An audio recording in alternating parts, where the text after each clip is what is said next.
Ito ang may Alzheimer. Kinakausap yung mga kung ano makikita. Kailangan pasensyoso tayo. Yan si nanay, biyanan ko. Meron siyang Alzheimer. Inahayaan ko lang siya. At least siya, may Alzheimer siya. Hindi siya nagwawala. Kaya kailangan pagpasensya natin sila. Ayan siya. Kung ano-ano ginagawa niya.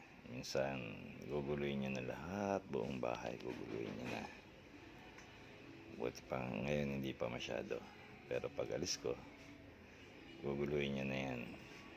Buong bahay. Ayan na naman siya. Hindi niya alam kung saan naman gagawin niya. Ayan. Kunyari lang yan, mabagal maglakad. Mamaya yan, mabilis na naman. Iba-iba yung mood nila eh. Pero pag gusto niyan, minsan nagwawala din. Nagpupok-puk-puk-puk. Naiinip, gusto lumabas. Ayan siya.